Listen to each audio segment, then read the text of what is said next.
Hello बच्चों। तो आज हमारे जो पोलिनोमियल्स चैप्टर हमारा चल रहा था, उसका पार्ट वन हमने इसके पहले डाला हुआ था। और पार्ट वन में हमने क्या क्या पढ़ा था? पार्ट वन में हमने डिग्री तक कवर किया था, डिग्री ऑफ पोलिनोमियल्स तक सारी चीज़ों को कवर किया था। ठीक है। तो अब उसके आगे का जो आगे के कुछ टॉपिक रह गए हैं कॉन्सेप्ट में, जो हमें कंप्लीट करना है, तो वो हम देखते हैं। और पिछली वीडियो जो पार्ट वन थी, वो अगर किसी ने नहीं देखी है तो वो देख सकते हैं। ठीक है। तो उसकी डिस्क्रिप्शन में लिंक भी होगी, वहाँ से भी आप देख सकते हैं। ठीक है।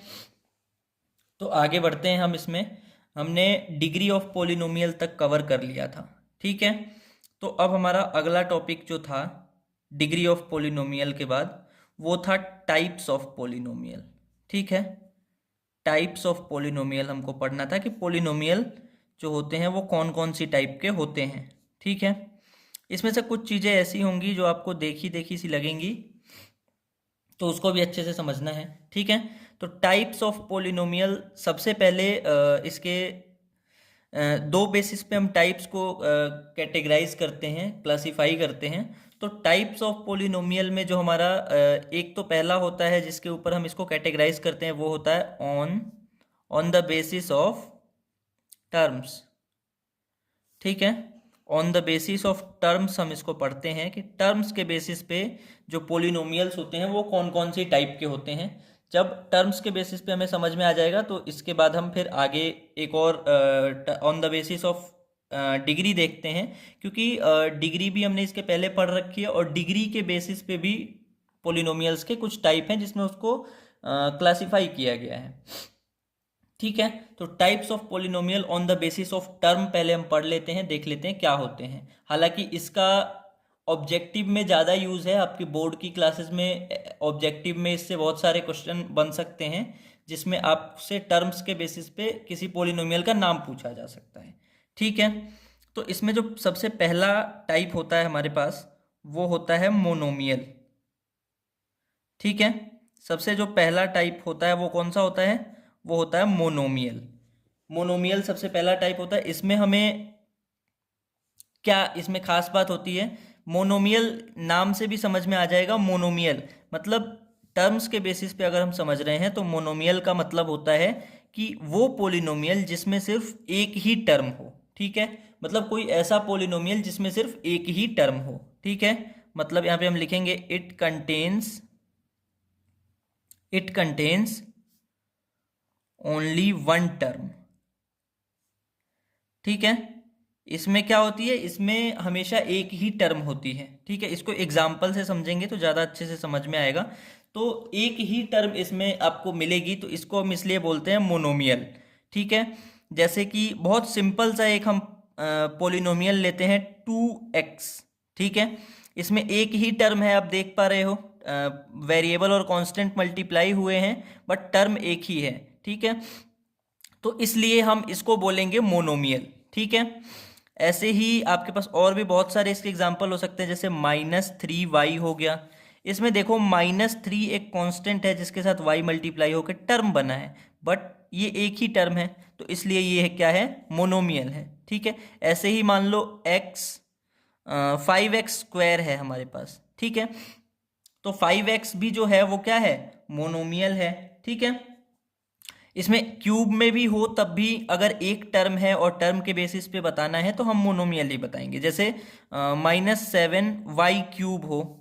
ठीक है। या पावर कितनी भी हो, पावर 3 से ज़्यादा भी हो तो भी कोई प्रॉब्लम नहीं है, और पावर एक भी हो या उससे कम भी हो, सॉरी, एक भी हो या उससे ज़्यादा भी हो, कितनी भी ज़्यादा हो तब भी उससे कोई फर्क नहीं पड़ेगा। हम इसको, यदि ये एक टर्म है सिर्फ, तो हम इसको मोनोमियल ही कहेंगे। ठीक है।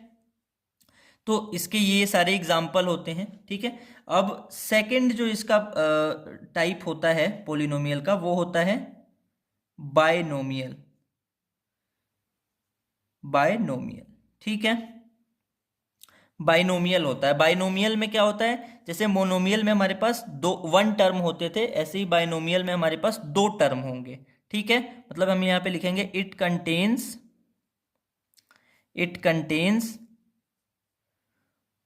ओनली टू टर्म्स, इसमें टू टर्म्स रहेंगे, ठीक है, इसमें दो टर्म्स रहेंगे, तो हम इसको बोलते हैं कि ये हमारा जो है बाइनोमियल है, ठीक है। तो इसको भी एग्जांपल से देख लेते हैं, इसको भी एग्जांपल से समझते हैं थोड़ा सा।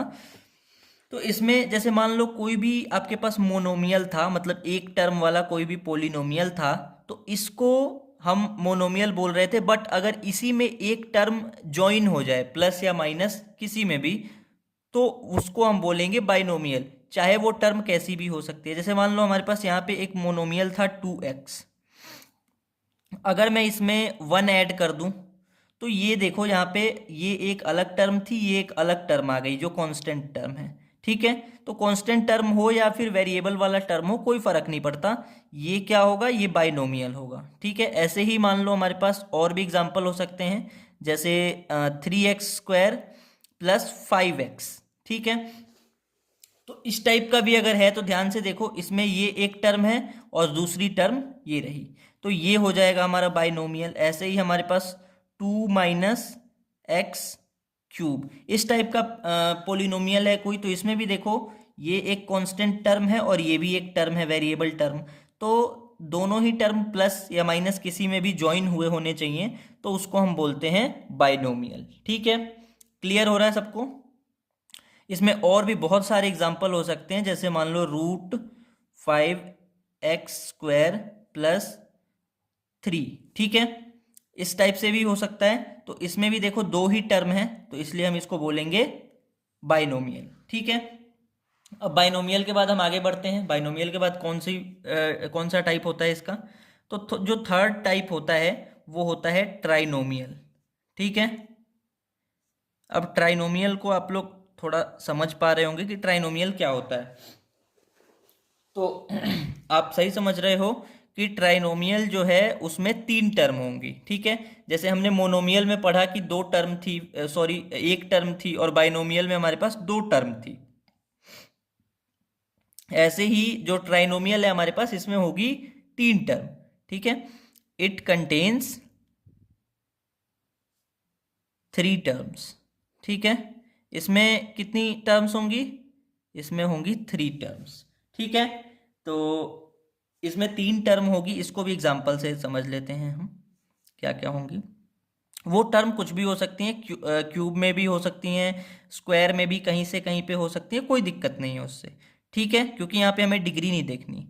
तो इसमें कौन कौन सी टर्म हो सकती है, जैसे मान लो मैंने 2x² प्लस 3x प्लस 5 लिख दिया, ठीक है। तो ये हमारा जो है क्या है, ये एक ट्राइनोमियल है, क्योंकि देखो यहाँ पे एक टर्म ये रही जो 2x² है, दूसरी टर्म हमारी 3x है, ये भी एक टर्म है, और 5 हमारा कांस्टेंट टर्म है, तो ये भी एक टर्म है, तो इसलिए हम इसको बोलेंगे ट्राइनोमियल, ठीक है। ऐसे ही हमारे पास 3x³ plus 5x plus 3x² इस टाइप से आ सकता है। अब आपको होगा कि यहाँ पे क्यूब है, यहाँ पे स्क्वायर है, यहाँ पे पावर है, यहाँ पे कांस्टेंट टर्म नहीं है, बट उससे कोई फर्क नहीं पड़ता, यहाँ पे कांस्टेंट टर्म नहीं है, लेकिन टर्म्स तो 3 हैं, तो एक टर्म ये रही, दूसरी टर्म ये रही, तीसरी टर्म ये रही, ठीक है।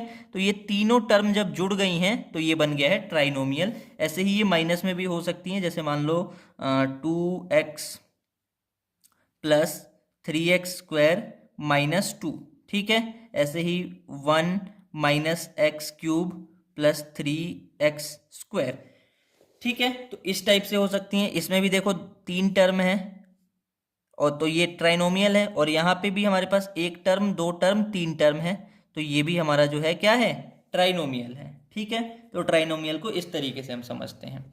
अब इसके बाद जो हमारे पास और ऐसा नहीं है, आप सोचोगे कि अगर मान लो एक टर्म का आपने बता दिया, 2 टर्म का बता दिया, 3 टर्म का बता दिया, बेसिकली 3 टर्म का इसलिए बताया है क्योंकि काम जो है वो 3 टर्म तक ही आता है। अगर 3 से ज़्यादा टर्म है, 4 टर्म है, 5 टर्म है, 6 टर्म है, तो उसको भी हम पोलिनोमियल बोलते हैं, वो भी पोलिनोमियल होते हैं, बट उनके कोई स्पेसिफिक नाम नहीं होते हैं on the basis of term, ठीक है। उनके कोई स्पेसिफिक नाम नहीं होते हैं, अगर यूज आते हैं तो उनको यूज किया जाता है, बट कोई स्पेसिफिक नाम नहीं है। तो ये भी तीनों पोलिनोमियल होंगे और वो भी पोलिनोमियल होंगे, ठीक है। तो अब आगे बढ़ते हैं हम। अगला हमारे पास जो है वो है, यहाँ पे हमने types of polynomial on the basis of term पढ़ा था। अब यहाँ पे हम पढ़ेंगे on the basis of degree. ठीक है, डिग्री अभी हम पढ़ के आए हैं, तो डिग्री से अब हम समझेंगे कि भाई डिग्री के बेसिस पे कौन कौन से पोलिनोमियल होते हैं हमारे पास। डिग्री के बेसिस पे हमारे पास जो होते हैं वो भी 3 पोलिनोमियल होते हैं एक्चुअली। ठीक है, सबसे फर्स्ट जो होता है वो होता है हमारा लीनियर पोलिनोमियल। ठीक है, लीनियर पोलिनोमियल होता है। लीनियर पोलिनोमियल में क्या खास बात होती है डिग्री के बेसिस पे अगर ये है तो हमने डिग्री 1 डिग्री 2 डिग्री 3 डिग्री वाले पोलिनोमियल देखे। ठीक है, वहां पे हमने समझा था कि कैसे डिग्री निकालते हैं। जो हाईएस्ट पावर होती है वेरिएबल की उसको हम डिग्री बोलते हैं। तो लीनियर में क्या होगा कि जो डिग्री होगी, डिग्री जो होगी वो हमेशा क्या रहेगी, एक ही रहेगी। ठीक है, एक ही डिग्री रहेगी, तो हम इसको बोलेंगे कि ये क्या है, ये लीनियर है। ठीक है, तो डिग्री सिर्फ एक रहनी चाहिए तो वो लीनियर हो जाएगी। एग्जाम्पल से इसको देखते हैं। ठीक है, अच्छा इसका सबसे पहले एक स्टैंडर्ड फॉर्म होता है, इसका एक स्टैंडर्ड फॉर्म होता है वो समझ लेते हैं। स्टैंडर्ड फॉर्म क्या होता है इसका, स्टैंडर्ड फॉर्म ये होता है कि ये ए एक्स प्लस बी की फॉर्म में होता है, और यहाँ पे ए और बी जो होते हैं, A and B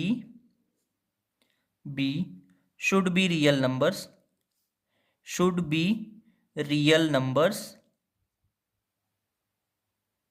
and A not is equal to zero.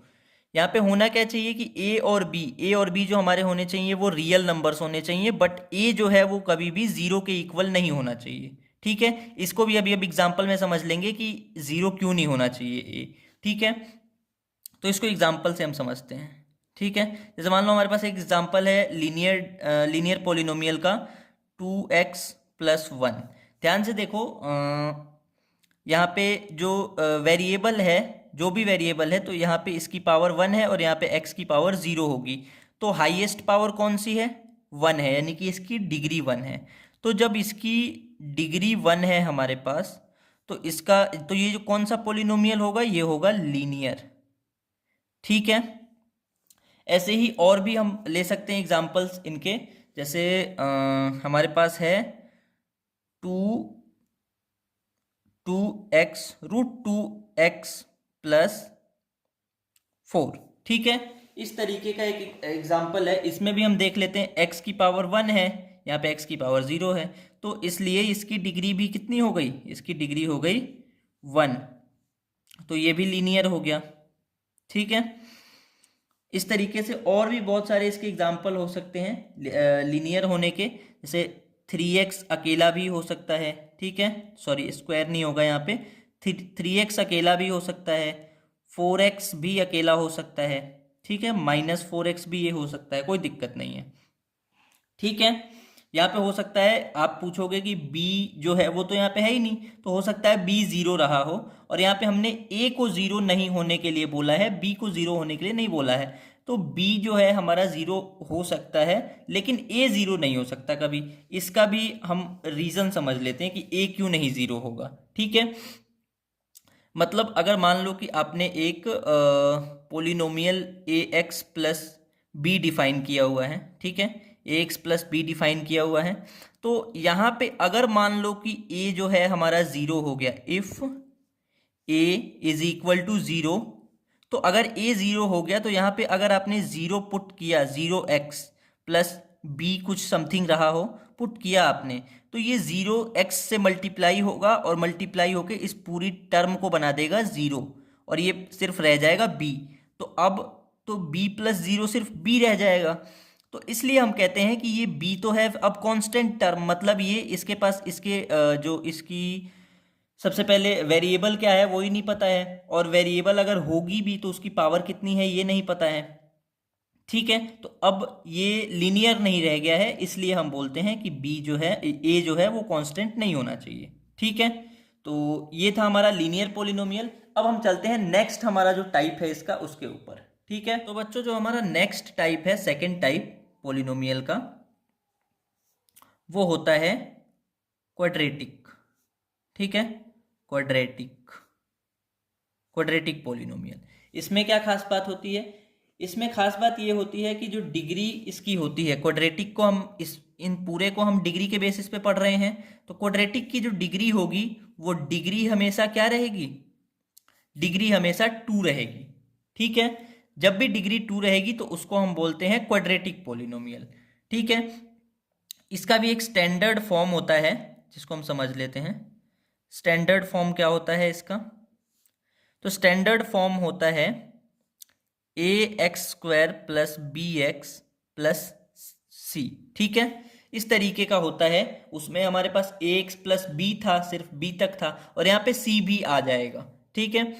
तो यहाँ पे इसी से हम देखते हैं कि यहाँ पे वेरिएबल की पावर 2 है, यहाँ पे 1 है, यहाँ पे 0 होगी, तो हम बोलते हैं कि पावर 2 सबसे ज़्यादा है, हाईएस्ट डिग्री है, तो ये डिग्री है, मतलब ये क्वाड्रेटिक पॉलिनोमियल हो गया, ठीक है। और यहाँ पे भी ये जो कंडीशन है वो यहाँ पे भी ट्रुथ है कि ए बी एंड सी जो होने चाहिए वो क्या होने चाहिए? रियल नंबर्स होने चाहिए, ठीक है। ए बी सी क्या होने चाहिए? रियल नंबर्स होने चाहिए, और ए जो है वो कभी भी 0 के इक्वल नहीं होना चाहिए। रीजन यहाँ भी वही है कि अगर ए को 0 पुट करेंगे तो ये पूरी टर्म 0 हो जाएगी और ये फिर लीनियर बन जाएगा। तो जब ये लीनियर बन जाएगा तो हमारा क्वाड्रेटिक पढ़ने का कोई फायदा नहीं है, इसलिए हम बोलते हैं कि ए 0 नहीं होनी चाहिए, ठीक है। इसका भी एग्जाम्पल देख लेते हैं हम। इसके भी कुछ एग्जाम्पल होते हैं, जैसे कि मान लो हमारे पास है 2x² माइनस 4x प्लस 3, ठीक है। इस टाइप का एग्जाम्पल है। अब आप ये पूछोगे अगर कि यहाँ पे प्लस है बट यहाँ पे माइनस है, तो एक्चुअली उससे कोई फर्क नहीं पड़ता, क्योंकि यहाँ पे -4 है, इसको हम इंक्लूड करते हैं हर जगह, ठीक है। तो अगर -4 को इंक्लूड करें तो ये प्लस ही तो है, यहाँ पे प्लस लगा के मैं इसको अगर ब्रैकेट में बंद कर दूं तो ये बाद में भले माइनस हो जाएगा, बट यहाँ पे प्लस है, ठीक है। तो इसलिए हम बोलते हैं कि कोई बात नहीं। तो यहाँ पे 2x² माइनस 4x प्लस 3, ठीक है। ये हमारा एक क्वाड्रेटिक पोलिनोमियल है, क्योंकि देखो यहाँ पे x की पावर 2 है, यहाँ पे 1 है, यहाँ पे x की पावर 0 है, ठीक है। तो डिग्री है इसकी 2, तो इसलिए हम इसको बोलेंगे कि ये क्या है? ये क्वाड्रेटिक पोलिनोमियल है, ठीक है।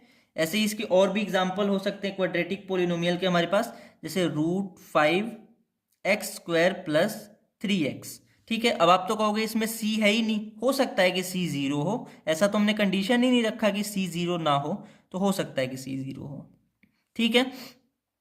तो यहाँ पे ध्यान से देखो, x की पावर 2 है, यहाँ पे x की पावर 1 है, तो इसलिए हम बोलेंगे कि इसकी डिग्री 2 है और इसलिए ये क्या है? ये क्वाड्रेटिक है। क्लियर? ऐसे ही और भी इसके एग्जाम्पल बहुत सारे हो सकते हैं, जैसे मान लो एक एग्जाम्पल है हमारे पास 1 प्लस 2x माइनस 3x², ठीक है। इस टाइप का एक पोलिनोमियल है। इसमें भी हम अगर देखें तो डिग्री इसकी कितनी है? डिग्री इसकी है, और ये आगे पीछे किधर भी हो सकते हैं इसके टर्म, तो उससे कोई फर्क नहीं पड़ता। आप खुद से इसको स्टैंडर्ड फॉर्म में अगर चाहो तो लिख सकते हो, ठीक है। डिग्री पहले चेक कर लेते हैं। तो डिग्री इसकी 2 है, इसकी पावर 1 है, इसकी पावर 2 है, और यहाँ पे x की पावर 0 होगी, तो इसलिए हम बोलेंगे कि सबसे ज़्यादा कौन है? 2 है, मतलब डिग्री 2, तो ये भी हो गया हमारा क्वाड्रेटिक, ठीक है। तो ये हमारे क्वाड्रेटिक के कुछ एग्जांपल्स थे, इनको ध्यान में रखें, क्योंकि इससे भी क्वेश्चन बनते हैं बोर्ड्स में, ऑब्जेक्टिव टाइप क्वेश्चन बनते हैं, जिसमें आपसे पूछा जाएगा कि जो लीनियर है, क्वाड्रेटिक है या फिर क्यूबिक है, उससे क्वेश्चन बन जाता है कि आपको पोलिनोमियल दे दिया जाएगा और बोला जाएगा अब बता दो कि ये लीनियर है, क्वाड्रेटिक है या क्यूबिक है। या आपको हो सकता है कि 4 पोलिनोमियल दे दिए जाएं आपके एमसीक्यू में, और फिर आपसे पूछा जाए कि इसमें से आप ढूंढ के बता दो कि लीनियर पोलिनोमियल कौन सा है या क्वाड्रेटिक पोलिनोमियल कौन सा है, ठीक है। तो इस तरीके से इसके क्वेश्चन बन सकते हैं, तो इसलिए इसको अच्छे से पढ़ के आप लोग जाएं। फिर हमारा जो नेक्स्ट टॉपिक है वो है क्यूबिक, लास्ट, ठीक है। क्यूबिक, जिसमें अब क्यूबिक के नाम से भी समझ में आ रहा होगा कि क्यूबिक का मतलब जिसमें क्यूब हो, जिसकी डिग्री 3 हो, ठीक है। जिसकी डिग्री क्या हो? 3 हो। 3 डिग्री वाले पोलिनोमियल को हम बोलते हैं क्यूबिक पोलिनोमियल, सॉरी, ठीक है। तो इसमें भी एक स्टैंडर्ड फॉर्म होता है हमारे पास, स्टैंडर्ड फॉर्म इसमें भी देख लेते हैं। स्टैंडर्ड फॉर्म का मतलब ये होता है कि जब हमें उसको सॉल्व करना हो या उससे रिलेटेड कुछ भी सॉल्व करना हो तो हमें उस फॉर्म में उसको किसी भी तरीके से लाना ही पड़ता है, तो इसलिए हम उस फॉर्म को बोलते हैं स्टैंडर्ड फॉर्म। ठीक है, यहाँ पे हमारे पास होता है a x cube plus b x square plus c x plus d. ठीक है, तो ये होता है इसका स्टैंडर्ड फॉर्म। इसमें भी A B C and D, ये चारों के चारों क्या होने चाहिए, सॉरी ये डी, चारों के चारों क्या होने चाहिए, रियल नंबर्स होने चाहिए। ठीक है, यहाँ पे भी वही कंडीशन रहती है कि ये रियल नंबर्स होने चाहिए और ए जो है हमारा वो कभी भी जीरो नहीं होना चाहिए। ठीक है, अब यहाँ पे भी वही रीज़न है ए जीरो नहीं होने का, क्योंकि अगर ए जीरो पुट हो गया तो ये एक्स क्यूब के साथ मल्टीप्लाई हो जाएगा और एक्स क्यूब के साथ मल्टीप्लाई होकर ये टोटली ज़ीरो हो जाएगा। तो जब ये टोटली ज़ीरो हो जाएगा तो यहाँ पे ये बच जाएगा बस टर्म, तो ये क्वाड्रेटिक बन जाएगा। अभी हम क्वाड्रेटिक पढ़ के आए हैं। ठीक है, तो इस तरीके से। तो अब इसका हम देख लेते हैं एग्जाम्पल। इसके कुछ एग्जाम्पल हो सकते हैं, जैसे मान लो हमारे पास एग्जाम्पल है 1 - 2x² प्लस में 3x प्लस में एक्स क्यूब। ठीक है, इस टाइप का एग्जाम्पल है। अब आप बोलोगे कि सर ये तो जो है अपने स्टैंडर्ड फॉर्म में नहीं है। कोई बात नहीं, हमें हो सकता है हम जब सॉल्व करने चलें तो हमें इसको स्टैंडर्ड फॉर्म में इसके लाना हो, बट ये स्टैंडर्ड फॉर्म में नहीं है ये हम मानते हैं, लेकिन ये क्यूबिक प्रूव हो सकता है कि ये क्यूबिक है। कैसे है वो देख लेते हैं। यहाँ पे x की पावर कितनी है, 3 है। यहाँ पे x की पावर 1 है, यहाँ पे x की पावर 2 है और यहाँ पे x की पावर 0 रही होगी।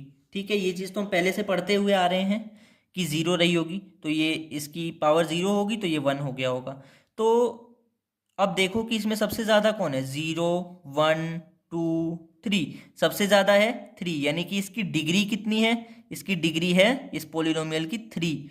मतलब अगर 3 डिग्री हो यहाँ पे, जब भी डिग्री 3 हो तो उसको हम क्या बोलते हैं, क्यूबिक पोलिनोमियल। ठीक है, cubic polynomial, clear, cubic polynomial होता है। ऐसे ही और भी बहुत सारे इसके एग्जांपल हो सकते हैं, जैसे मान लो हमारे पास है 2x² - 4x³ प्लस 3x - 1, इस टाइप से कोई पोलिनोमियल हो हमारे पास, तो इसमें भी ध्यान से देखो, x की पावर जो वेरिएबल है हमारा, इसकी पावर 2 है, यहाँ पे x की पावर 3 है, यहाँ पे x की पावर 1 है और यहाँ पे x की पावर 0 रही होगी। ठीक है, तो सबसे ज़्यादा कौन है, 0 1 2 3, सबसे ज़्यादा 3 है, तो इसकी डिग्री हो गई 3 और इसलिए ये क्या हो गया, क्यूबिक पोलिनोमियल हो गया। ठीक है, क्यूबिक पोलिनोमियल, क्लियर। तो क्यूबिक पोलिनोमियल समझ में आया सबको कि क्या होता है। इसमें इस तरीके से भी हो सकता है, जैसे 3x³ प्लस 5x। अब आप बोलोगे कि सर इसमें तो टर्म्स दो ही दिख रही हैं, कैसे क्यूबिक होगा, तो यहाँ पे हमें टर्म्स देखनी भी नहीं है। ठीक है, यहाँ पे हमें टर्म्स देखनी भी नहीं है, यहाँ पे हमें देखना क्या है, डिग्री देखनी है। तो x की पावर यहाँ पे 3 है, यहाँ पे 1 है, तो ज़्यादा कौन है, 3 है, मतलब ये भी क्यूबिक हो सकता है।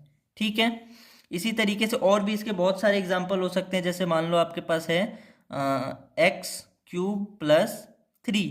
ठीक है, अब ये कांस्टेंट टर्म वाला भी आ गया, तो यहाँ पे भी हमारे पास दो ही टर्म है, बट हम डिग्री अगर देखें तो यहाँ पे x की पावर 3 है और यहाँ पे x की पावर 0 होगी, तो इसलिए हम बोलेंगे कि 3 ज़्यादा है तो डिग्री ज़्यादा है, मतलब ये क्या है, क्यूबिक पोलिनोमियल है।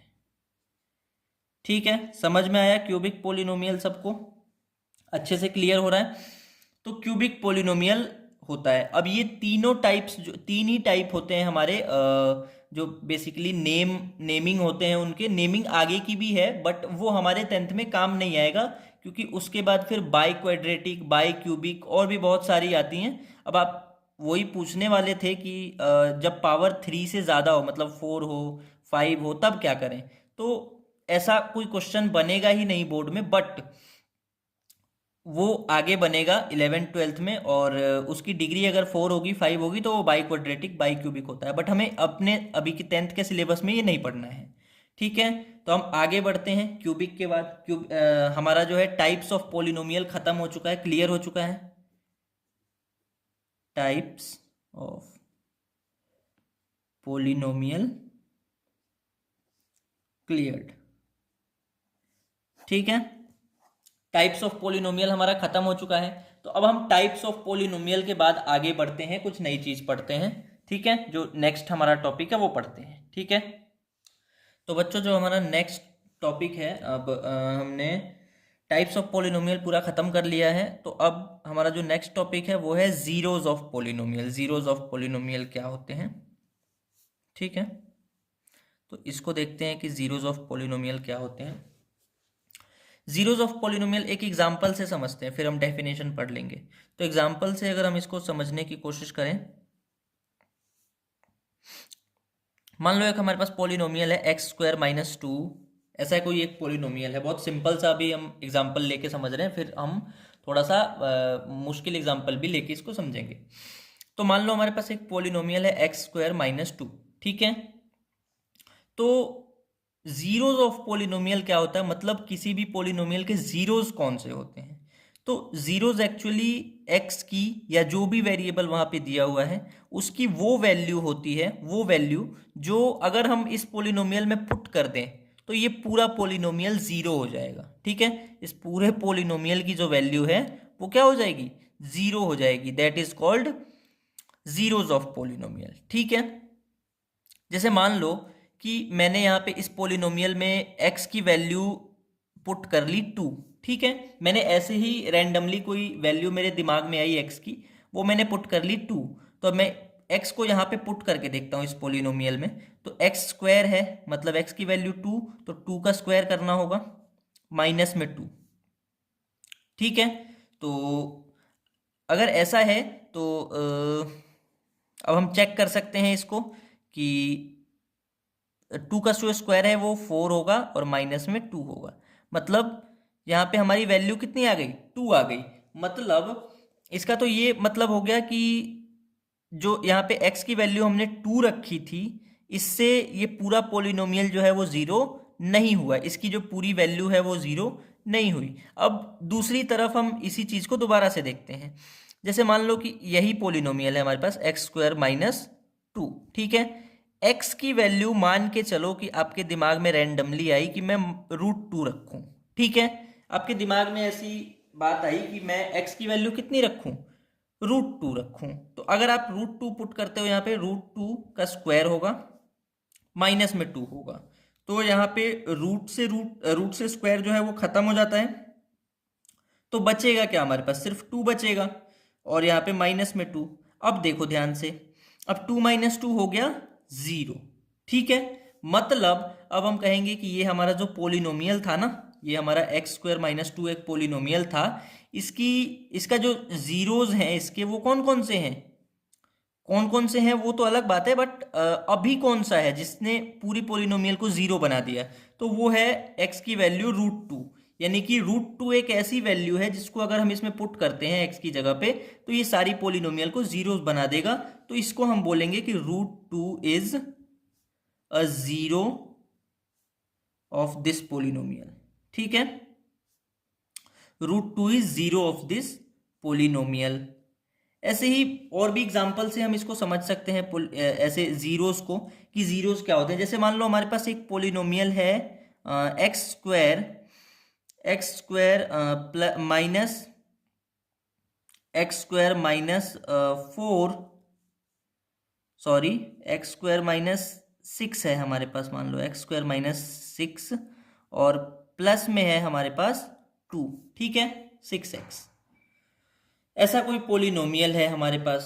तो हम इसमें कोई भी रैंडमली कोई वैल्यू x की रख के चेक करते हैं कि ये हमारा जो है पोलिनोमियल, वो जो वैल्यू हमारे दिमाग में आई है x की, वो इसकी जीरो में आती है कि नहीं। ठीक है, तो मान लो मैंने x की वैल्यू सबसे पहले रखना स्टार्ट किया कि x की वैल्यू मैं 1 रख दूं। ठीक है, तो x की वैल्यू मैंने यहाँ पे 1 रखा, 1 का स्क्वायर किया माइनस 6 इंटू 1 किया प्लस में 2 किया। 6 इंटू 1 का मतलब ये x इसके साथ मल्टीप्लाई हो रहा है। ठीक है, तो यहाँ पे 1 का स्क्वायर 1 आ गया और माइनस में 6 का स्क्वायर जो था वो हमारे पास कितना आ गया, वो हमारे पास आ गया 6 ही, और 6 का स्क्वायर नहीं 6 इंटू 1 और प्लस में 2। तो ये कितनी वैल्यू आ गई इसकी, इसकी वैल्यू आ गई हमारे पास 2 और 1 3, 3 - 6 -3 आ गई, ठीक है। अब इसी सेम पोलिनोमियल में, ठीक है, सेम पोलिनोमियल में हम क्या करते हैं कि हमारे दिमाग में वैल्यू आई कि नहीं, एक्स तो रखा हमने, एक्स की 1 रख लिया, अब एक्स को मैं 2 रखना चाहता हूँ, ठीक है। मेरी मर्जी है कि मैं इसको 2 रखूँ। तो अगर मैं 2 रखता हूँ तो देखता हूँ क्या होता है। तो एक्स की जगह पे मैं 2 पुट कर दूंगा, 2 का स्क्वायर माइनस में 6 × 2 प्लस में 2। तो अब चेक करूंगा इसको मैं, 2 का स्क्वायर हो गया 4, और माइनस में 6 × 2 12 हो गया, और प्लस में 2 हो गया, ठीक है। तो अब इसको हम अगर सॉल्व करें तो 4 माइनस, यहाँ पे -12 + 2, ये माइनस का 10 हो जाएगा। तो यहाँ पे हमारे पास आंसर आएगा माइनस का 6। अब हमने 2 रखा तो भी ये पूरी वैल्यू जो है वो 0 नहीं हुई है, ठीक है। तो ऐसे में हम क्या बोलेंगे इसको, तो जैसे कोई भी आपने एक पोलिनोमियल लिया था x, यहाँ पे आपने कोई भी एक पोलिनोमियल लिया था जो है हमारे पास x, ठीक है। ये सॉरी, ये नीचे चला गया था। तो यहाँ पे x की वैल्यू हमने एक बार 1 पुट करी थी यहाँ पे इस पोलिनोमियल में, ये हमारा पोलिनोमियल था। 1 पुट करके हमने देखा तो -3 आया था, और फिर x को 2 पुट करके हमने देखा तो यहाँ पे पूरा सॉल्व करने के बाद -6 आया था, ठीक है। तो ये 0 नहीं बना पाया पूरे पोलिनोमियल को। तो हम बोलेंगे कि x स्क्वायर -6x + 2 जो हमारा पोलिनोमियल था, इसकी वैल्यू जो है, value at x = 1 is -3, and at x = 2 is -6, ठीक है। तो ऐसा भी क्वेश्चन बेसिकली हमारे पास बनता है। हमारे बोर्ड्स में भी क्वेश्चन आते हैं कि आपसे पूछा जाएगा कि कोई पोलिनोमियल दिया रहेगा आपको, जैसे मान लो आपको एक पोलिनोमियल दे देगा x² + 5x + 3, ऐसा कोई पोलिनोमियल दे देगा, और फिर आपको बोला जाएगा कि इसकी वैल्यू निकाल दो एट x = 3। तो आपको इसमें क्या करना है, इसमें as it is same x को यहाँ पे सब जगह पुट कर देना है। तो यहाँ पे x² की जगह 3² करोगे, प्लस में 5 × x की जगह पे ×3 करोगे, और प्लस में 3 करोगे।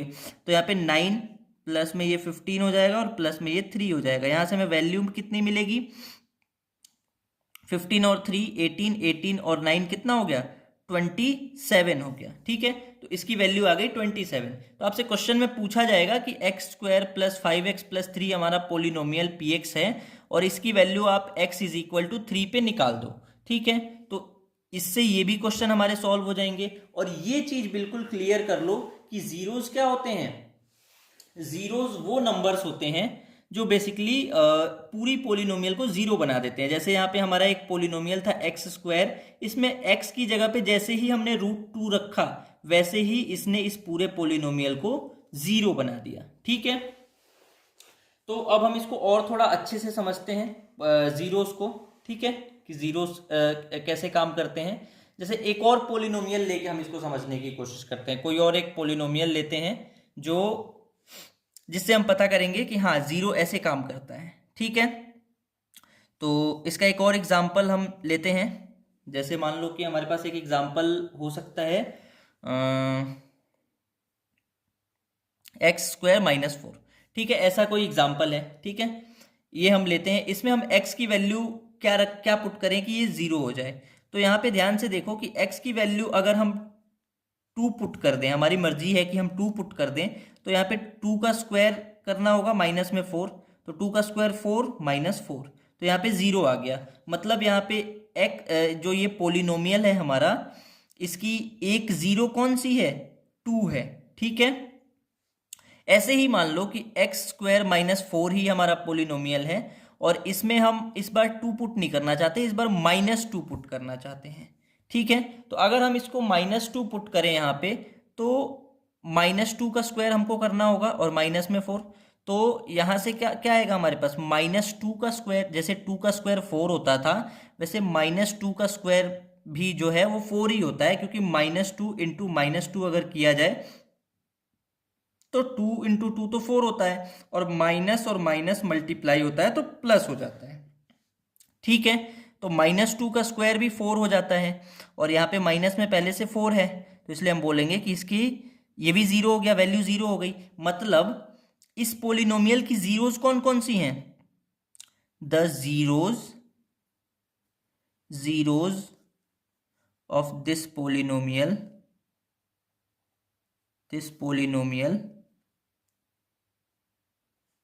are, एक तो हमारे पास x की वैल्यू 2 रखी तो ये 0 हो गया, मतलब एक 0 है हमारा 2, और एक 0 है हमारा इसका यहाँ पे -2 रखी वैल्यू, तो एक 0 है हमारा -2। ठीक है, तो इससे जीरोज क्लियर हुआ कि जीरोज कैसे काम करते हैं। ठीक है, अब वो जीरोज किसी के भी हो सकते हैं, किसी भी पोलिनोमियल में हो सकते हैं, लीनियर में, क्वाड्रेटिक में भी हो सकते हैं, क्यूबिक में भी हो सकते हैं जीरोज।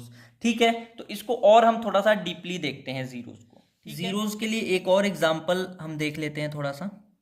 ठीक है, इसके बाद जीरोज को फाइंड कैसे करते हैं, जैसे मान लो यहाँ पे तो हम सोच के रख लेते हैं वैल्यू को और वो जीरो बना देती है पोलिनोमियल को, बट अगर पोलिनोमियल हमारा थोड़ा सा कॉम्प्लिकेटेड हो तो वहाँ पे जीरो कैसे फाइंड करेंगे उसका अब तरीका हम सीखेंगे। पहले एक एग्जांपल जीरो का और कर लेते हैं। ठीक है, मान लो एक हमारे पास पोलिनोमियल है x² माइनस +3x-2।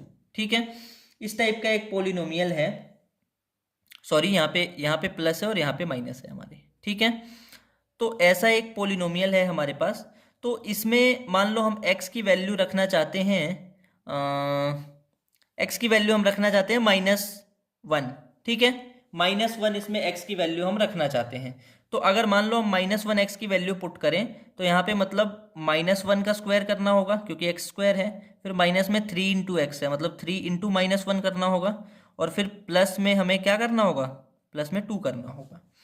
ठीक है, तो यहाँ पे -1 का स्क्वायर करेंगे तो 1 हो जाएगा, और यहाँ पे -3 को -1 से मल्टीप्लाई करेंगे प्लस का 3 हो जाएगा। ठीक है, और प्लस में 2 हो जाएगा, तो इसकी वैल्यू आ जाएगी 6। मतलब x की वैल्यू अगर हम -1 रखते हैं तो ये पूरा पोलिनोमियल जीरो नहीं बन पाता, यानी कि -1 जो है वो इसका जीरो नहीं है। ठीक है, ऐसे ही हम और भी चीजें रख के देख सकते हैं, जैसे मान लो हमारे पास हमने इसी सेम पोलिनोमियल में +2, इसमें हमने सेम पोलिनोमियल में x की वैल्यू 1 रखना चाहा, तो x की जगह पे हम 1 पुट करेंगे, 1 का स्क्वायर -3 इंटू 1 प्लस में 2। ठीक है, तो यहाँ पे हमारे पास 1 का स्क्वायर 1 आ जाएगा, माइनस में यहाँ पे 3 जो है ये 3 इंटू 1 3 ही हो जाएगा, और प्लस में 2 हो जाएगा। अब इसको सॉल्व करें आगे तो 1 और ये -3 + 2, ये माइनस का 1 आ जाएगा। अब ये देखो 1 - 1 ये 0 हो गया, तो अब हम लिखेंगे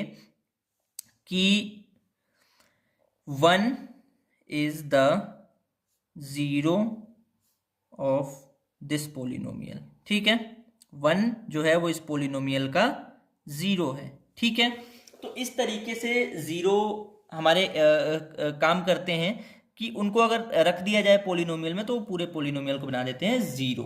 ठीक है, अब पोलिनोमियल किसके कितने जीरोज हो सकते हैं।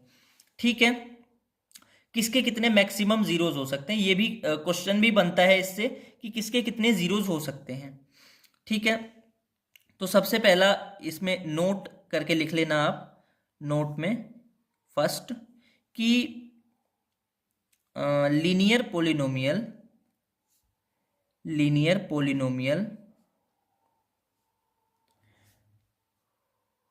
कैन हैव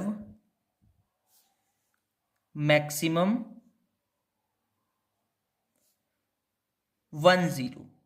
ठीक है, जो लीनियर पोलिनोमियल होता है उसके पास मैक्स टू मैक्स एक ही जीरो हो सकता है। ठीक है, मतलब एक से ज्यादा जीरो नहीं हो सकते हैं उसके, सिर्फ एक ही जीरो हो सकता है लीनियर पोलिनोमियल के पास, और वो भी होता है अल्फा। ठीक है, जो पहला उसका एक ही जीरो होता है और उसका जो नाम होता है वो होता है अल्फा। ठीक है, अब सेकंड में जो हमारे पास क्वाड्रेटिक होते हैं, क्वाड्रेटिक पोलिनोमियल जो होते हैं इनके पास कितने जीरोज हो सकते हैं, इसके पास मैक्सिमम 2 जीरो हो सकते हैं, मैक्सिमम 2 जीरोज। ठीक है, इनके पास मैक्सिमम 2 जीरोस हो सकते हैं। क्लियर? क्वाड्रेटिक पोलिनोमियल के पास तो दोनों जीरोस के नाम क्या क्या होते हैं? पहले का नाम इसी के जैसा यहाँ पे अल्फा ही होता है और दूसरे का नाम होता है बीटा। ठीक है, अभी उनको फाइंड करना भी हम सीखेंगे। ठीक है, तो अब और तीसरा जो नोट है इसका, उसमें क्यूबिक का आता है। तो क्यूबिक में क्या होता है? क्यूबिक पोलिनोमियल में मैक्सिमम जो है 3 जीरो हो सकते हैं। ठीक है, यहाँ पे मैक्सिमम कितने जीरोज हो सकते हैं? 3 जीरोज हो सकते हैं। क्लियर?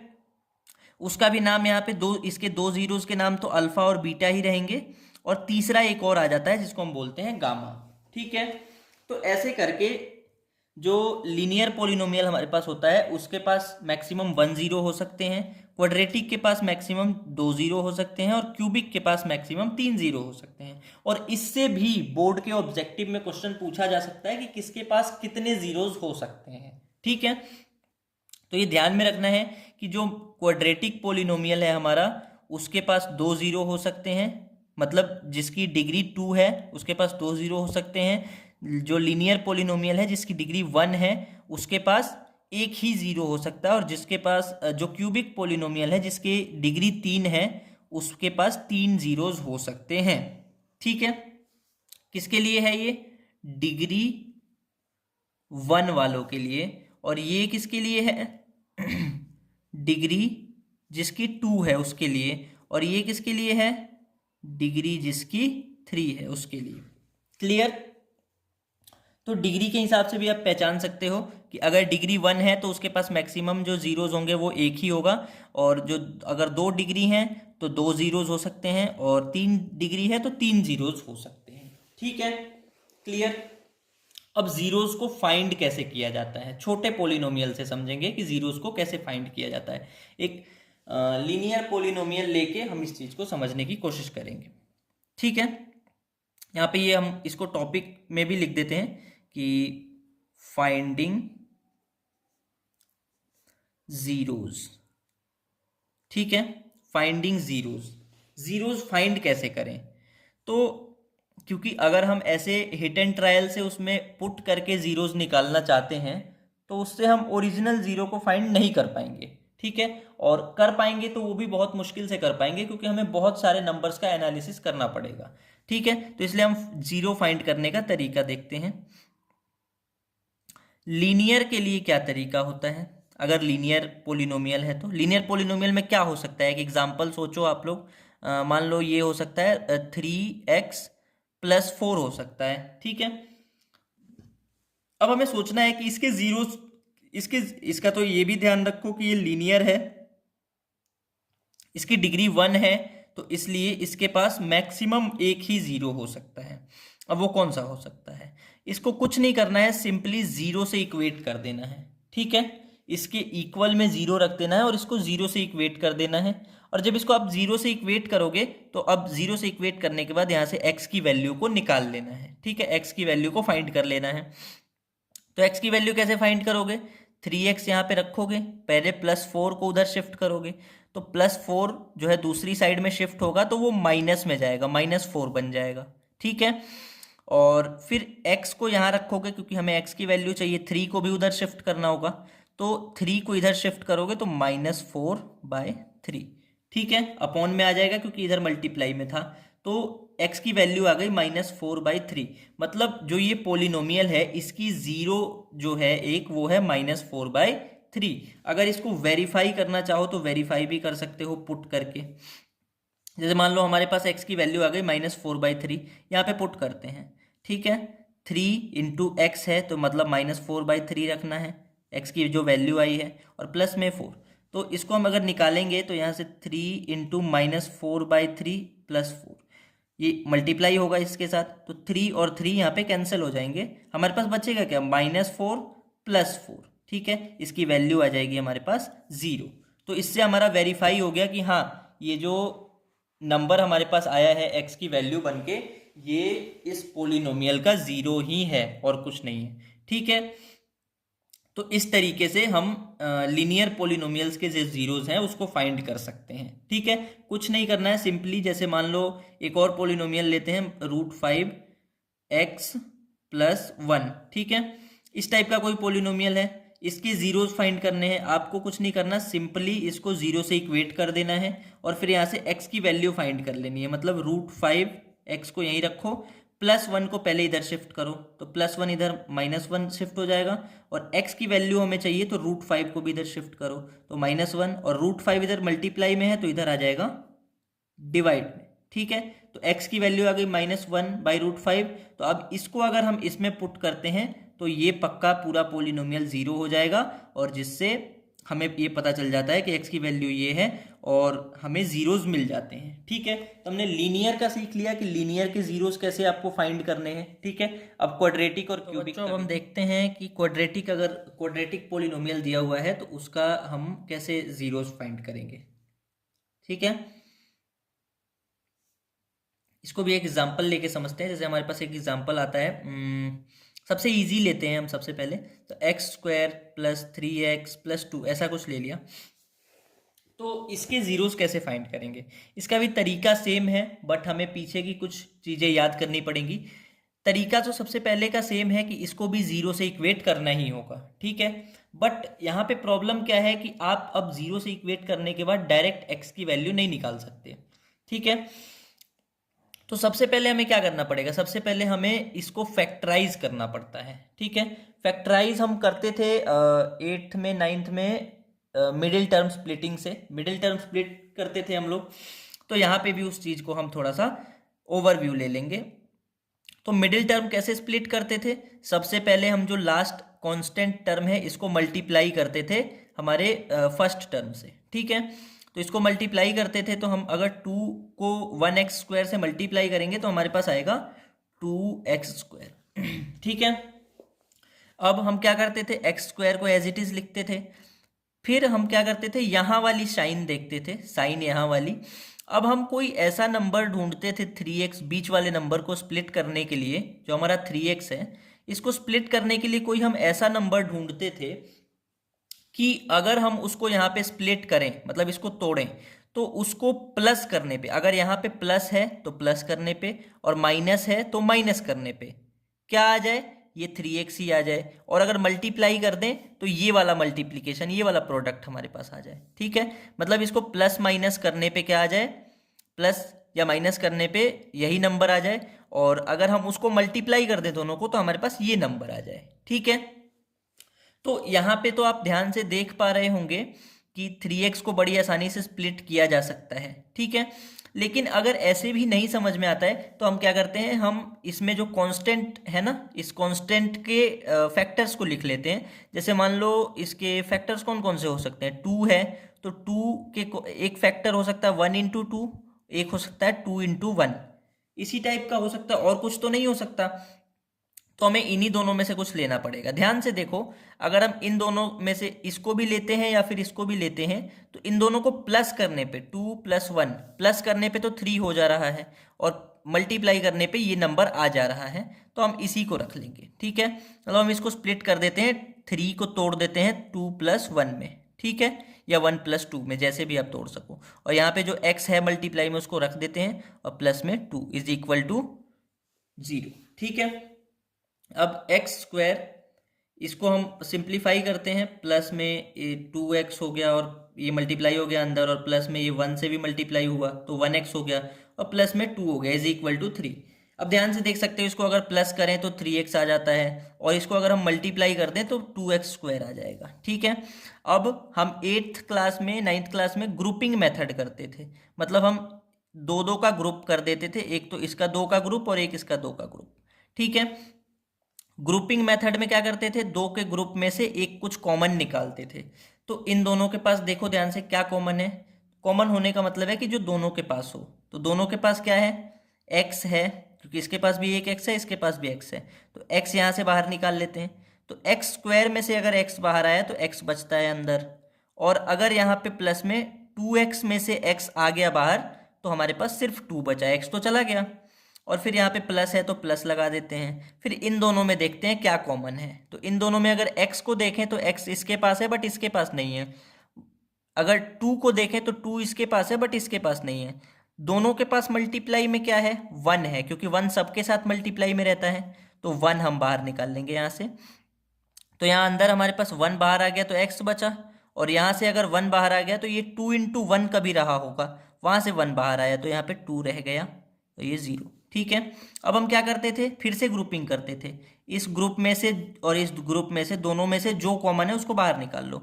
तो x प्लस टू दोनों में कॉमन है, तो x प्लस टू बाहर आ गया, और जो अंदर बचा उसको लिख लेते थे, यानी कि एक x बचा और प्लस में 1 बचा, इसको भी लिख लेते थे, और इज इक्वल टू 0 कर देना है। अब इसको हमें एक्चुअली में इक्वेट करना है 0 से, तो यहाँ पे क्या करेंगे, एक बार x प्लस टू को 0 से इक्वेट कर देंगे, और एक बार x प्लस 1 ये वाले को 0 से इक्वेट कर देंगे, और यहाँ से हमारे पास x की वैल्यू आ जाएगी -2, और यहाँ से x की वैल्यू आ जाएगी -1। ठीक है, अब ये जो दोनों x की वैल्यू आई है, यही एक्चुअली इस पूरे पोलिनोमियल की जो 2 जीरोज आ सकती थी वो आई हैं।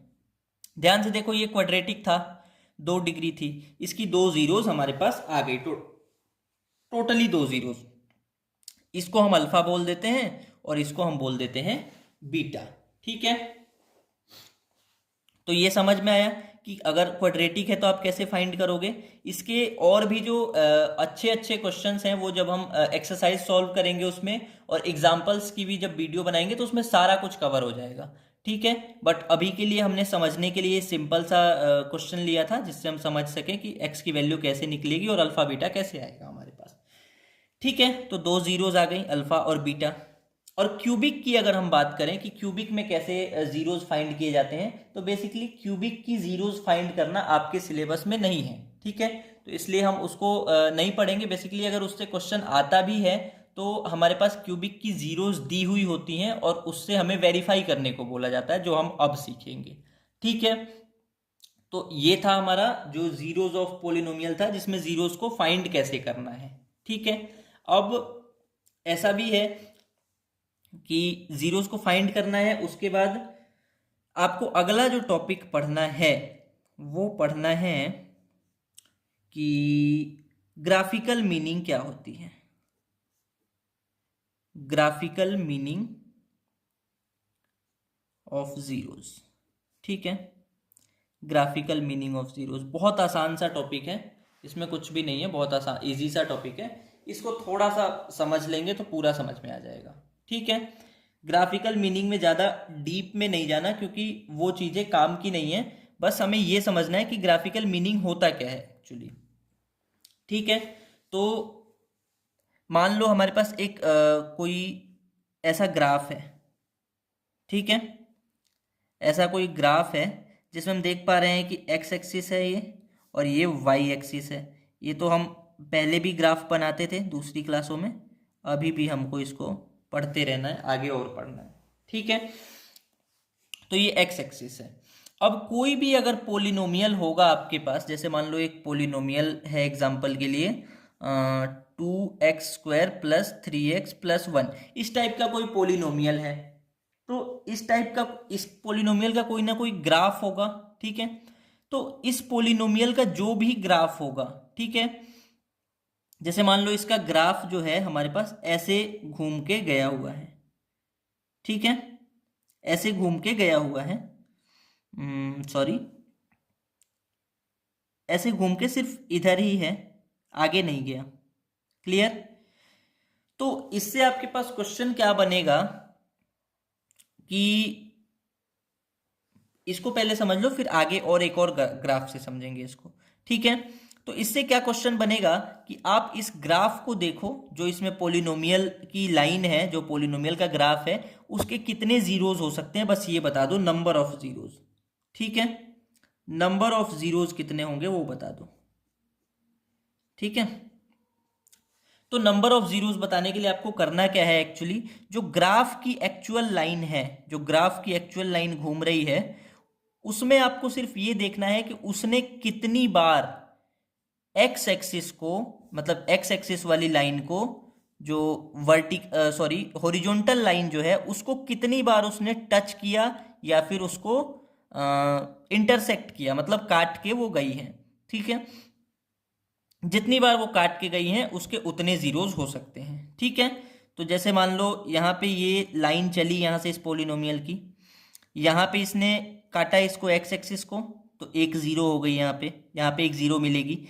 फिर ये इधर जाके यहाँ पे इसने एक्स एक्सिस को एक बार काटा, तो यहाँ पे एक ज़ीरो मिलेगा, ठीक है। बट आप ये मत सोचना कि यहाँ पे भी एक ज़ीरो मिलेगा, क्योंकि ये वाई एक्सिस है, तो वाई एक्सिस पे जब वो काटता है तो वहाँ पे ज़ीरो नहीं मिलता है, ठीक है, क्योंकि तब x की वैल्यू हमें चाहिए होती है। क्लियर। और ये फिर यहाँ से ये पोलिनोमियल की लाइन निकल गई, ठीक है। तो यहाँ पे इसने x एक्सिस को कितने बार काटा है x एक्सिस को काटा है 2 बार, तो यहाँ पे नंबर ऑफ जीरोस कितने हो गए, 2 हो गए, ठीक है। तो इसमें बेसिकली इसी टाइप के क्वेश्चन बनते हैं कि नंबर ऑफ जीरोस पूछने के लिए, ठीक है। जैसे मान लो कि हमारे पास एक और ग्राफ है, इसको एक और एग्जांपल से समझते हैं, ठीक है। ये एक्स एक्सिस ये भी एक्स एक्सिस, और ये वाई एक्सिस, और ये वाई एक्सिस, ठीक है। क्लियर। तो यहाँ पे भी एक पोलिनोमियल हमें दिया गया हो 3x + 1, ठीक है। तो इसने पूछा हमसे कि इस पोलिनोमियल ने इसमें नंबर ऑफ जीरोस बता दो हमें, नंबर ऑफ जीरोस, और आपको जो है ग्राफ बना के दिया जाएगा इस तरीके से, ठीक है, ठीक है। इस तरीके से बना दिया कि 3x + 1 का ग्राफ ये है 3x + 1, यहाँ से शुरू हो रही है। तो आपको देखना क्या है इस ग्राफ में, बस ये देखना है कि इसने x एक्सिस को कितनी बार काटा है या टच किया है। तो यहाँ से चली ये ग्राफ, यहाँ पे इसने x एक्सिस को काट दिया, तो यहाँ पे एक ज़ीरो मिलेगा। अब ये सीधे ऊपर जा रही है ऊपर जा रही है, तो अब ये काटेगी नहीं कहीं पे x एक्सिस को, ऊपर ही जाएगी और डिस्टेंस बढ़ती जाएगी, तो इसलिए हम बोलेंगे कि इसमें सिर्फ एक ही ज़ीरो हो पाएगा, ठीक है। तो नंबर ऑफ जीरोज यहाँ पे क्या होंगे, एक ही नंबर ऑफ जीरो रहेगा, ठीक है। तो ये इसका ग्राफिकल मीनिंग होता है। ग्राफिकल मीनिंग के बाद हम आगे बढ़ते हैं रिलेशंस के ऊपर, ठीक है। तो बच्चों इसके बाद हमारा जो लास्ट टॉपिक है इसमें वो है रिलेशंस। वो होते हैं, क्या होते हैं देख लो आप ध्यान से, relations between zeros and coefficients. Relations between zeros and coefficients, coefficients और जीरोज के बीच में क्या रिलेशन होता है, ठीक है। तो वो हम देख लेते हैं यहाँ पे रिलेशन क्या होता है। रिलेशन बेसिकली हम क्वाड्रेटिक और क्यूबिक पोलिनोमियल्स के ही पढ़ते हैं, इसलिए क्योंकि जो हमारा क्या होता है, जो हमारा लीनियर होता है उसमें बहुत आसान सी चीज़ होती है कि उसमें ऐसा कुछ भी नहीं होता कि रिलेशन पढ़ा जाए, क्योंकि उसका एक ही रिलेशन होता है, अल्फा = -b/a, ठीक है। तो इसलिए हम नहीं पढ़ते हैं, या पढ़ भी लेते हैं, चलिए ठीक है। लीनियर की अगर हम बात करें तो लीनियर में कौन कौन से रिलेशन है, तो एक ही रिलेशन यहाँ पे पढ़ना पड़ता है कि अल्फा की वैल्यू हमेशा क्या रहती है, -b/a, मतलब माइनस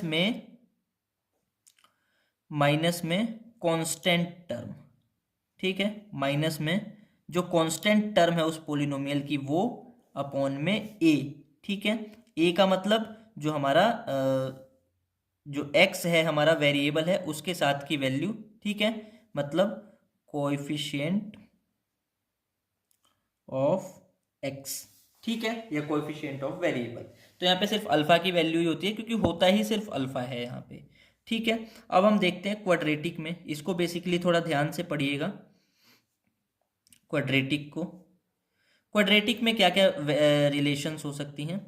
सबसे पहला रिलेशन जो होता है वो होता है सम ऑफ जीरोज, ठीक है, सम ऑफ जीरोज होता है। अब सम ऑफ जीरोज में क्या होता है, सम ऑफ जीरोज का मतलब दो जो जीरो हैं उसके, क्वाड्रेटिक में दो ही जीरो होंगे, तो दोनों जो जीरो हैं उनके सम, अल्फा प्लस बीटा, इनका जो अल्फा प्लस बीटा यानी कि सम ऑफ जीरोज का जो रिलेशन है ये कोएफिशिएंट्स के साथ कैसा है, तो इसका बड़ा सिंपल सा जवाब है कि इसका भी वही होता है -b/a, ठीक है। क्लियर, -b/a होता है अल्फा प्लस बीटा, क्लियर। और दूसरा रिलेशन जो होता है वो होता है प्रोडक्ट ऑफ जीरोज, ठीक है। Product of zeros alpha into beta होता है और ये होता है सी बाई ए। अब यहाँ पे माइनस बी बाई ए और सी बाई ए कोएफिशिएंट्स होते हैं, यहाँ पे हम लिखेंगे भी इसको। माइनस बी का मतलब माइनस में आपको रखना होगा, यहाँ पे बी जो था वो कांस्टेंट टर्म था, बट यहाँ पे बी के साथ तो एक्स भी होता है और एक्स स्क्वायर ए के साथ होता है, तो इसलिए यहाँ पे माइनस बी जो है वो क्या है, वो कोएफिशिएंट ऑफ एक्स होता है। ठीक है। और ए जो होता है वो क्या होता है, वो होता है कोएफिशिएंट ऑफ एक्स स्क्वायर का कोएफिशिएंट। ठीक है। यहाँ पे माइनस में कोएफिशिएंट ऑफ एक्स, एक्स के साथ जो मल्टीप्लाई हुआ है वो, और नीचे कोएफिशिएंट ऑफ एक्स स्क्वायर मतलब एक्स स्क्वायर के साथ जो मल्टीप्लाई हुआ है। अब यहाँ पे सी का मतलब क्या है, सी तो सबसे लास्ट में होता है, मतलब जो भी कांस्टेंट टर्म होती है। ठीक है। जो भी कांस्टेंट टर्म होती है वो यहाँ पे रखा जाता है, और ए की जगह पे फिर से वही कोएफिशिएंट ऑफ एक्स स्क्वायर। ठीक है। तो यहाँ पे बेसिकली हमें दो ही रिलेशन पढ़ने होते हैं, एक तो सम ऑफ जीरोस का और एक प्रोडक्ट ऑफ जीरोस का। ठीक है। तो ये दो जो हैं वो हमें पढ़ने होते हैं क्वाड्रेटिक में। ठीक है। ये बेसिकली काम कहाँ आते हैं, ये बेसिकली ऐसे काम आते हैं ऐसे क्वेश्चंस में, जैसे मान लो आपके पास एक क्वेश्चन है कि आप जीरोस फाइंड करो किसके, x square plus 3x plus 2, एक हमने एग्जाम्पल लिया था इसका। हमें अगर हमें बोला जाए कि फाइंड जीरोज एंड वेरीफाई, ठीक है, find zeros and verify this, तो इसको वेरीफाई करने के लिए हम इन सब चीज़ों को यूज़ करते हैं। तो जीरोज तो इसके हम फाइंड कर चुके थे, जीरोज क्या थे इसके, जीरोज में एक जीरो आया हुआ था इसका, हम फाइंड कर लेते हैं यहाँ पे। ठीक है। 3x plus 2 is equal to 0। यहाँ पे हमने इसको मिडिल टर्म स्प्लिट किया हुआ था 2x प्लस 1x में, और प्लस में इसको 2 रखा हुआ था। तो यहाँ पे एक्स स्क्वायर था ये, सॉरी। तो यहाँ पे x हमने कॉमन निकाला था तो ये x प्लस 2 हो गया था, फिर यहाँ से 1 कॉमन निकाला था तो ये फिर x प्लस 2 रह गया था, और यहाँ पे 0। तो यहाँ से फिर इन दोनों में से x प्लस 2 को कॉमन निकाला था तो हमारे पास एक यहाँ पे x प्लस 1 बचा हुआ था, और इज इक्वल टू 0। यहाँ से हमने x की दो वैल्यूज निकाली थी, एक x की वैल्यू हमने निकाली थी -2 और दूसरे x की वैल्यू हमने निकाली थी -1।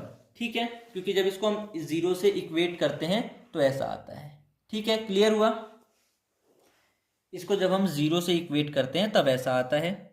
अब हमें वेरीफाई करना है, वेरीफाई करने के लिए चलते हैं। वेरीफाई हम उसी आइडेंटिटी, जो आइडेंटिटी नहीं कह सकते हैं, रिलेशन कह सकते हैं, रिलेशन के बेस पे हम उसको वेरीफाई करते हैं कि सबसे पहला रिलेशन हमारा क्या है, अल्फा प्लस बीटा, यानी कि सम ऑफ जीरोज जो है वो माइनस बी बाई ए के इक्वल होना चाहिए। तो अल्फा हमारा क्या आया है, ये अल्फा है, ये बीटा है। तो हमारे पास अल्फा क्या आया हुआ है -2, प्लस में बीटा क्या आया हुआ है -1, और यहाँ पे माइनस बी बाई ए रखना है, तो माइनस बी यानी कि माइनस पहले रखना है। और b की वैल्यू कितनी है, b की वैल्यू यहाँ पे हमें दिख रही है कि 3 है। ठीक है। तो यहाँ पे 3 रख लेंगे, और नीचे a रखना है। a का मतलब क्या है, एक्स स्क्वायर के साथ जो कोएफिशिएंट है, तो एक्स स्क्वायर के साथ तो कोई कोएफिशिएंट नहीं है, मतलब 1 मल्टीप्लाई में है, तो नीचे रख लेंगे 1। अब इसकी वैल्यू चेक कर लेते हैं, -2, ये प्लस माइनस माइनस का 1 हो गया, और ये -3 रह गया। अब इसको भी हम ऐड कर लेंगे तो -3 हो जाएगा, ये भी -3, तो इक्वल आ गया, प्रूफ हो गया। ठीक है। ऐसे ही हम अल्फा इंटू बीटा को भी प्रूफ कर लेते हैं c बाई ए से। तो यहाँ पे अल्फा हमारा था -2 इंटू में बीटा हमारा था -1 is equal to c by A. c हमारा क्या है, यहाँ पे c है 2 और नीचे a है हमारा 1। ठीक है। अभी हमने पुट किया था, तो यहाँ पे माइनस इंटू माइनस प्लस का 2 हो जाएगा, 2 1 ज़ा 2, और यहाँ पे 2/1 2 ही होता है, तो ये इक्वल आ गया LHS RHS। तो हम बोलेंगे कि ये भी हमारे पास प्रूफ हो चुका है। ठीक है। तो हम बेसिकली जो जीरोज निकालते हैं उनको वेरीफाई करने के लिए इसको यूज करते हैं। ठीक है। तो हमने क्वाड्रेटिक का क्लियर कर लिया। अब क्वाड्रेटिक के बाद हमारे पास एक लास्ट आता है क्यूबिक के लिए, जो क्यूबिक के लिए हमें कुछ रिलेशंस पढ़ने होते हैं। ठीक है। क्लियर। तो दोस्तों हम क्यूबिक के लिए शुरू करने जा रहे हैं। क्यूबिक पॉलिनोमियल अगर हो तो उसके लिए क्या रिलेशंस होते हैं? उसके लिए सबसे पहला जो रिलेशन हमारे पास होता है वो होता है alpha plus beta plus gamma. क्योंकि यहाँ पे 3 जीरोज होंगे, आपको पता है, क्योंकि इसकी डिग्री 3 होगी, तो अल्फा बीटा एंड गामा इसके 3 हमारे पास जीरोज होंगे। तो alpha plus beta plus gamma यानी कि सम ऑफ जीरोज, यहाँ पे भी सारे जीरोज का जो सम है वो हमारे पास क्या आएगा? वो हमेशा आएगा -b/a। ठीक है। ऐसे ही हमारे पास यहाँ पे alpha into beta plus beta into gamma plus gamma into alpha, मतलब हम इसको क्या कहेंगे स्टेटमेंट में? तो इसको कहेंगे कि सम ऑफ प्रोडक्ट ऑफ 2 जीरोस। ठीक है, 2 जीरोस के प्रोडक्ट के सम को हम बोलते हैं ये alpha into beta plus beta into gamma plus gamma into alpha. ये होता है हमेशा c/a के इक्वल। ठीक है। और फिर हाथ आता है हमारे पास लास्ट जो होता है alpha into beta into gamma, alpha into beta into gamma, और ये होता है हमेशा -d/a के इक्वल। क्लियर? -d/a के इक्वल। अब यहाँ पे भी अगर हम समझें कि ये क्या क्या चीज़ें होती हैं, तो माइनस में हमारे पास जो b होता है वो क्या होता है? अगर हम क्यूबिक की बात करें तो स्टैंडर्ड फॉर्म हमारे पास क्या होती है? ध्यान से यहाँ पे देख लो, स्टैंडर्ड फॉर्म होती है ax³ plus bx² plus cx+d, यही होती है। तो यहाँ पे b जो होता है वो क्या होता है? x² का कोएफिशिएंट होता है। तो यहाँ पे लिखेंगे कोएफिशिएंट ऑफ x²। ठीक है। और नीचे वाला जो है हमारा वो हो जाएगा a तो हमारा x³ का कोएफिशिएंट है, तो हम लिख देंगे कोएफिशिएंट ऑफ x³। ठीक है। ऐसे ही अब नीचे वाले के लिए अगर हम लिखना चाहें तो c हमारे पास क्या है? कोएफिशिएंट ऑफ x है, x इसके साथ मल्टीप्लाई हो रखा है, तो यहाँ पे हम लिखेंगे कोएफिशिएंट ऑफ x, और a को हम लिख देंगे कोएफिशिएंट ऑफ a। हमारे पास x³ का कोएफिशिएंट है, तो हम लिख देंगे x³ का कोएफिशिएंट। फिर यहाँ पे -d को लिखना है, तो माइनस पहले लगा लेंगे। d क्या है यहाँ पे? d तो कांस्टेंट है, मतलब ये कांस्टेंट टर्म है। ठीक है, ये है कांस्टेंट टर्म अपने पास। उसके बाद a फिर से, तो a हमारा x³ का कोएफिशिएंट है, तो a कोएफिशिएंट ऑफ x³। ठीक है। तो इस तरीके से हम क्यूबिक का भी लिख लेते हैं रिलेशन। ये रिलेशंस होते हैं, ये आपको हमेशा याद रखने हैं, ध्यान रखने हैं, बहुत काम आते हैं। और यहाँ पे भी ये वेरिफिकेशन के काम में ही आता है, क्योंकि इसमें भी आपको बोला जाएगा कि आप वेरीफाई कर दो इसको। तो वेरीफाई करने के लिए आपके पास कोएफिशिएंट्स भी होने चाहिए और जीरोस भी होने चाहिए, है ना?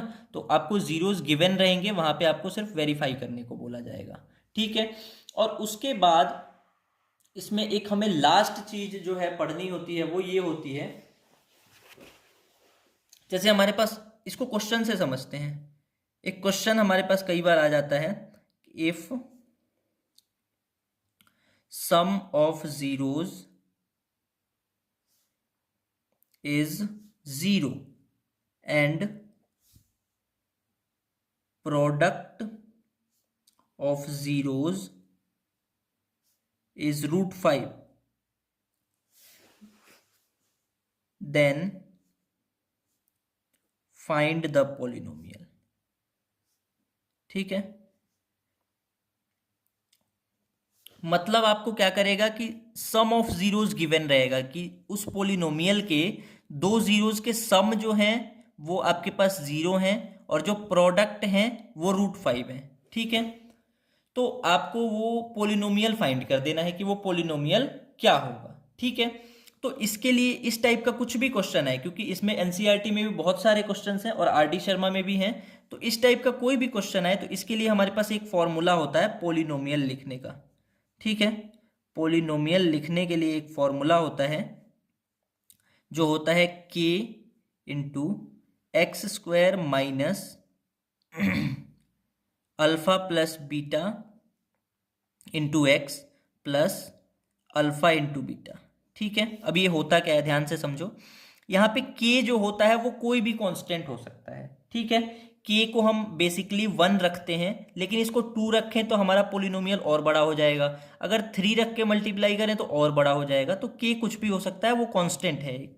एक्स स्क्वायर रखना है आपको, माइनस में अल्फा प्लस बीटा, यानी कि जो आपको सम ऑफ जीरोस दिया हुआ है वो यहाँ पे पुट करना है, और प्लस में अल्फा इंटू बीटा, यानी कि जो प्रोडक्ट ऑफ जीरोस दिया है वो यहाँ पे आपको पुट करना है और इससे फाइंड करना है। तो ये फॉर्मूला जो है ये बहुत इंपॉर्टेंट है, इससे बोर्ड में पक्का क्वेश्चन आते हैं 100%। तो ये ध्यान में रखें आप लोग, ये फॉर्मूला बहुत ज़रूरी है और इससे हम इस क्वेश्चन को सॉल्व करेंगे।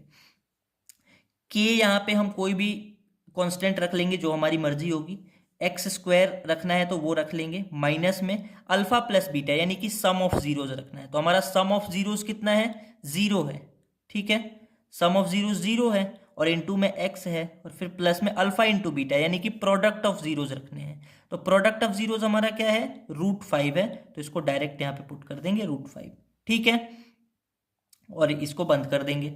अब के को हम हमेशा 1 रखते हैं बेसिकली, लेकिन इसको कुछ भी रखा जा सकता है, इससे हमारा ही पोलिनोमियल कॉम्प्लिकेटेड होता जाएगा, ठीक है। तो के को 1 रख लेते हैं, अंदर क्या होगा, एक्स स्क्वायर, ये माइनस में तो है बट 0 से जब x मल्टीप्लाई होगा तो ये पूरा का पूरा, पूरी की पूरी टर्म खत्म हो जाएगी, ये 0 हो जाएगी, ठीक है।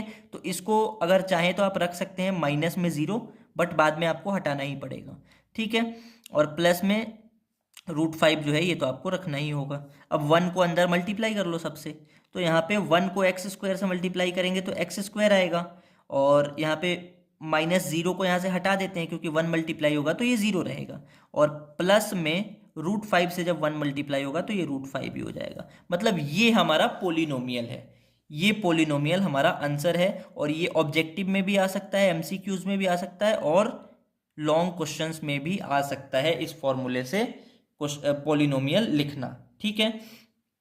तो ये हमारा बेसिकली लास्ट टॉपिक है, ठीक है, और इसके बाद जो हम वीडियोस बनाएंगे उसमें एनसीईआरटी के सारे सॉल्यूशंस जो एक्सरसाइज में है, एग्जांपल्स में, वो सारे सॉल्यूशंस की वीडियो बनाएंगे, और अगर अच्छा रिस्पॉन्स आया तो हम आरडी शर्मा से भी क्वेश्चन उठा उठा के वहाँ से एग्जाम्पल और सारी चीज़ों की सॉल्यूशंस की वीडियो बनाएंगे, ठीक है। तो ये हमारा यहाँ पे लास्ट टॉपिक था जो अभी ख़त्म होता है, और इसके बाद फिर हम इसके ऊपर जो सॉल्यूशंस आएंगे एक्सरसाइजेस के, उनके ऊपर वीडियोस आएंगी, ठीक है। तो थैंक यू बच्चों, thank you for watching, and इस चैनल को जो है आप सब्सक्राइब कर दो, बेल आइकन दबा देना क्योंकि जो भी नई वीडियो आएगी वो आपके पास पहुंच जाए, और लाइक शेयर तो कर ही देना, शेयर उनके पास जो आपके दोस्त या भाई बंधु जो पढ़ना चाहते हैं, पढ़ते हैं, उनको ये वीडियोस सारी काम में आएंगी। और कमेंट कर देना, अगर कुछ प्रॉब्लम हो तो वो भी कमेंट कर देना, और कुछ प्रॉब्लम ना हो तो वो भी कमेंट कर देना, वो भी बता देना कि हाँ अच्छे से समझ में आ गया है, ठीक है। तो थैंक यू बच्चों, बाय।